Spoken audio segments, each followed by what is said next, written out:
रुचि नए कर चाल देवरा बिगड़ल बा।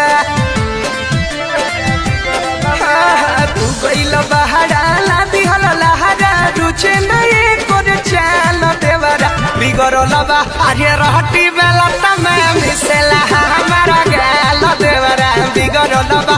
अरे रहती बेला तमे मिसेला हमारा गाल देवरा बिगड़ल बा।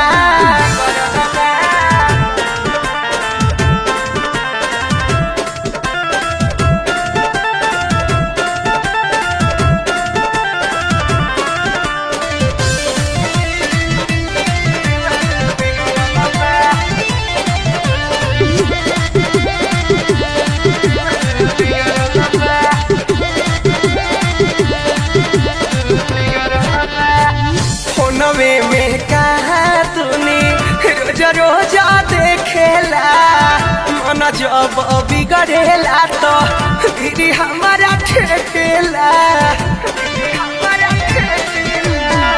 फोनवे में कहा तूने रोज रोज देखेला मन जब बिगड़ेला तो दीदी हमारा ठेकेला।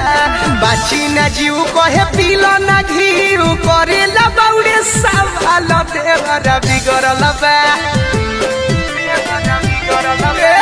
बाची न जीव कहे पीलो न घीव करेला बौरे सवाल देवरा बिगड़ल बा।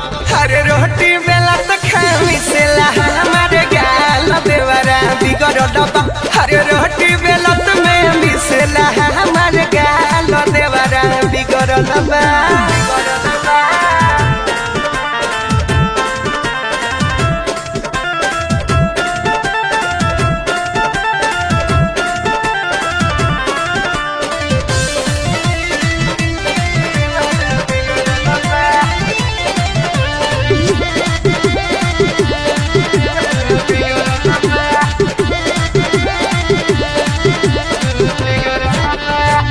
आके समझावह पर तू मन पहर देसी बबुआऊ में सबा देवरा बन ताटे बेसी। ए जी सुनी ना आके समझावह पहर तू मन पहर देसी बबुआऊ में सबा सिकंदरा बने बिनैया देसी। रह जाइले रोके केहू न टोके हो जाई अब तो बाबा देवरा बिगड़ल बा।